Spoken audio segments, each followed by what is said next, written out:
안녕하세요. 저는 29살 여자입니다.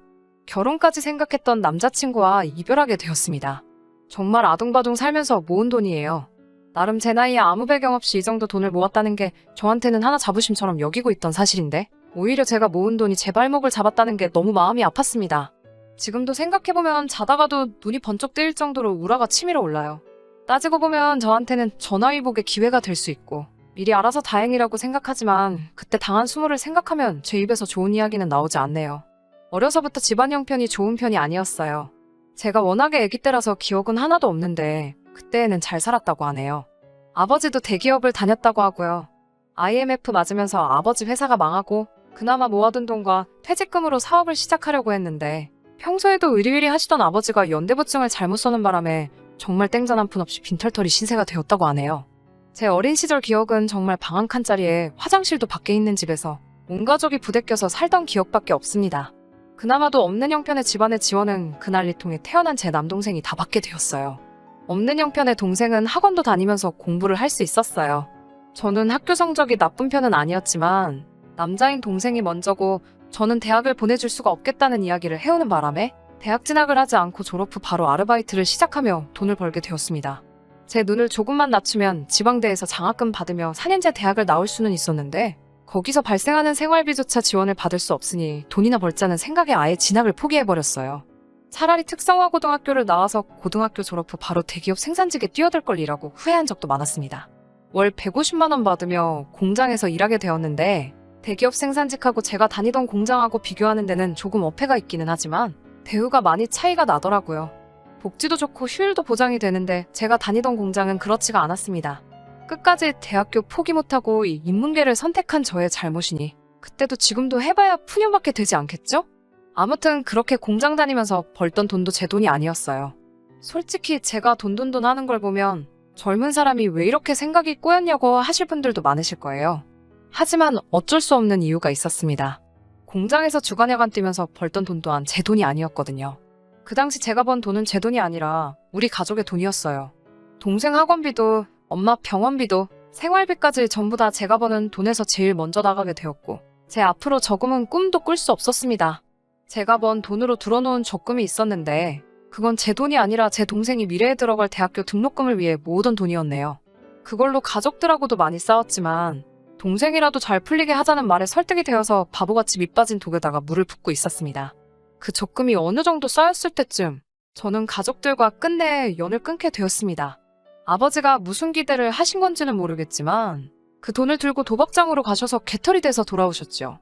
도박으로 돈을 얼마나 불려서 돌아오실 계획이었는지는 모르지만 아무튼 그 사건이 도화선이 되어서 저는 가족들을 떠나 혼자 독립하게 되었습니다. 어머니가 처음으로 그때 저한테 미안하다고 눈물을 펑펑 쏟으며 사과를 하셨어요. 그때 마음이 약해져서 참아볼까도 했지만 저의 행복도 찾아야 하지 않겠냐는 생각에 뒤도 돌아보지 않고 가족의 품을 떠났습니다. 그 뒤로 정말 악착같이 돈만 모았어요. 학력도 경력도 아무것도 없으니 제가 할 수 있는 일이나 직장은 굉장히 한정적이었어요. 제가 들어갈 수 있는 선에서 안 해본 일이 없는 것 같습니다. 솔직히 일을 하면서 저에게 더러운 유혹을 하는 사람들이 굉장히 많았어요. 숙식을 제공한다 해서 들어간 골프장에서 자기가 어디 사장이다, 대기업의 어떤 높은 사람이다 이런 식으로 자기를 설명하면서 저에게 더러운 제안을 해온 사람들이 한두 명이 아닙니다. 골프장은 월급도 괜찮은 데다가 숙식까지 해결이 되는 좋은 직장이었지만 그 더러운 제안에 제가 넘어가 버릴 것만 같아서 그만두기로 했습니다. 그 이후 아르바이트를 구할 때도 제 번호는 어떻게 알았는지 이상한 데서도 전화가 많이 왔습니다. 그냥 바에 앉아서 손님들 말상대만 해줘도 지금 버는 것에 몇 배를 벌 수 있다고 유혹하는 전화부터 대놓고 직접적으로 제안하는 전화까지 받아야 했습니다.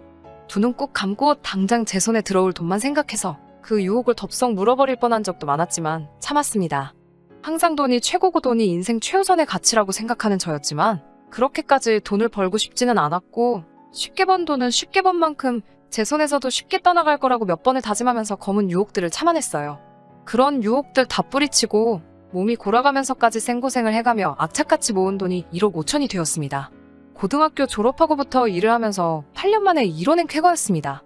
남들 꾸미고 다니고 여행 다니고 자기가 먹은 것들까지 전부 다 사진으로 SNS에 올리며 자랑을 할 때 저는 화장품 살 돈 아낀다고 베이비 로션을 바르고 다니고 먹고 싶은 게 있을 때는 다른 사람이 먹는 먹방 같은 걸 틀어놓고 그 앞에서 라면으로 끼니를 때우면서 모은 돈입니다. 누구한테는 큰 돈일 수도 있고 누군가한테는 정말 사소한 액수일 수도 있어요. 저도 무작정 돈을 그 정도 모으면 세상을 다 가질 수 있을 거라 생각했는데 그 돈을 가지고 제가 당장 할 수 있는 게 아무것도 없더라고요. 서울에서 사는 게 의미가 있냐는 생각도 들고 그때 번아웃이 아주 세게 왔습니다. 아침에 일어났는데도 개운하지가 않고 우울감에 일하고 싶은 기분마저 들지가 않았어요. 마침 제가 살던 반 지하방 계약을 갱신할 때가 되어가는 와중이라 고시원 총무 자리를 구하게 되었습니다. 수입은 반이나 줄겠지만 숙식도 어느 정도 해결되고 큰 생각 없이 일을 할 수 있어서 나름 저한테 주는 휴가라고 생각하기로 했어요. 그 고시원에서 결혼을 생각한 남자친구와 만나게 되었습니다. 남자친구는 저와 동갑이었고 연이은 취직 실패해 공무원이 되겠다고 고시원에 들어온 케이스였어요. 고시원 총무일을 하면서 고시원에서 눈 맞은 커플들을 보면 공부하러 와서 무슨 연애질을 하느냐 하는 생각을 했는데 제가 그걸 하게 되었네요. 남자친구가 제 인생의 첫 연애는 아니지만 제 집안 사정이나 데이트 때문에 아르바이트를 포기할 수 없다는 제 태도에 도망간 남자들이 한두 명이 아니었거든요. 그런데 이번 남자친구는 달랐습니다.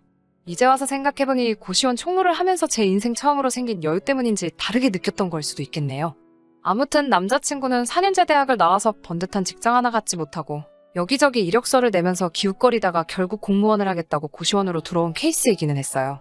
그래도 제 상황도 이해해주고 저한테 참 잘하는 모습에 평생 돈만 쫓으며 살아왔던 제 인생에 조금씩 변화가 생기기 시작했어요.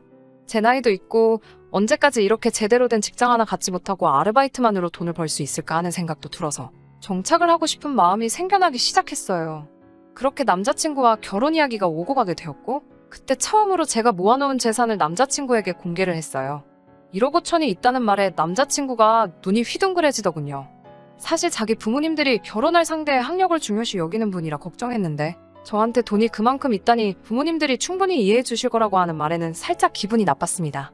배움이 그 사람을 평가하는 척도가 될 수 없다고 생각했기 때문인데 또 한편으로는 배움을 포기하고 돈을 벌어야 했던 제 상황에 대한 자격지심일 수도 있다는 생각이 들었기 때문에 그때는 아무 말 않고 있었어요.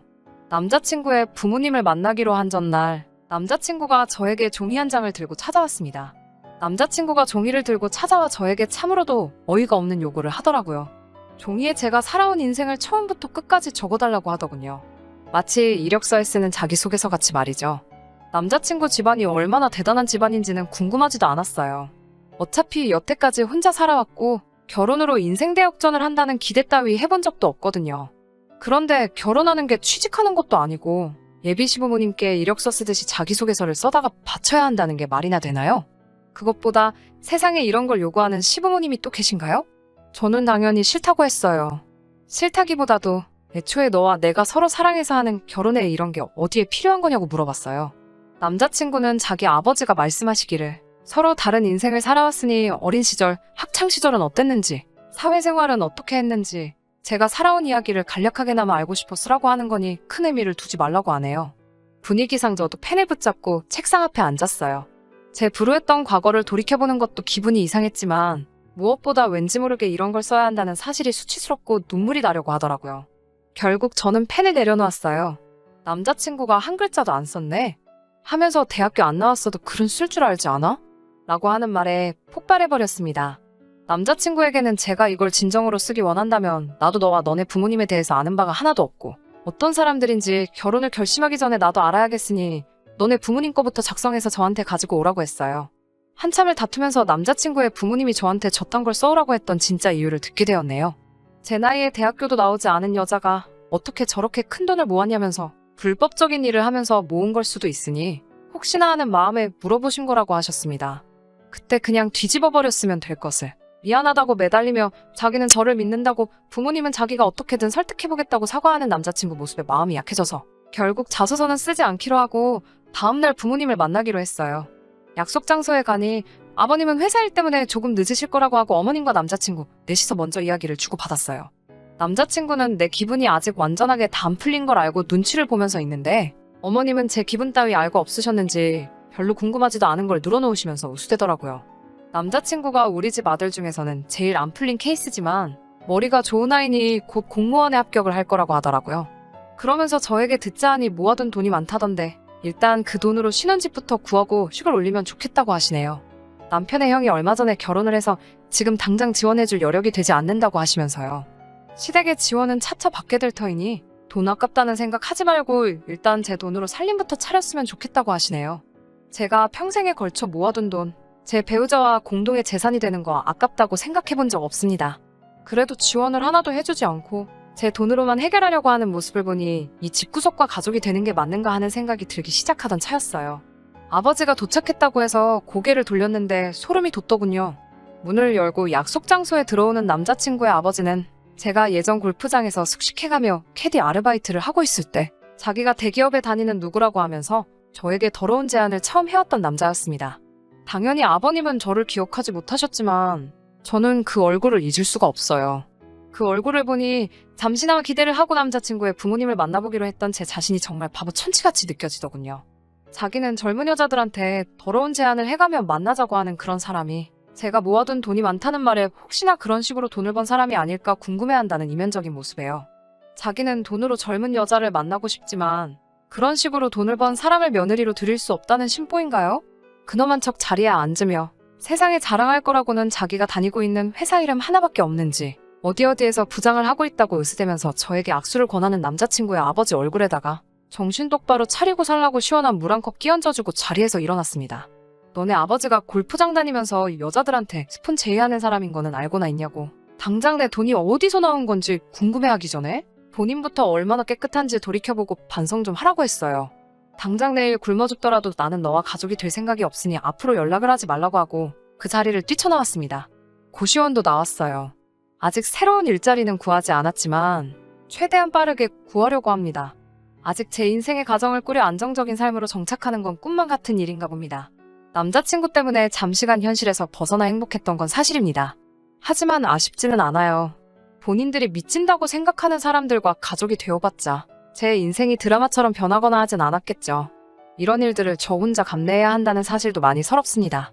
제가 연 끊고 뒤돌아선 가족이지만 이럴 때 무조건 저의 편이 되어주는 가족이 있다면 마음의 짐이 덜하진 않을까 하는 생각이 드네요. 끝까지 제 이야기 들어주신 분들 감사합니다. 이렇게 사연으로나마 전부 다 털어놓아버리니 마음 하나만큼은 후련하네요. 저도 하루빨리 이겨내서 다시 일상으로 돌아가야겠네요.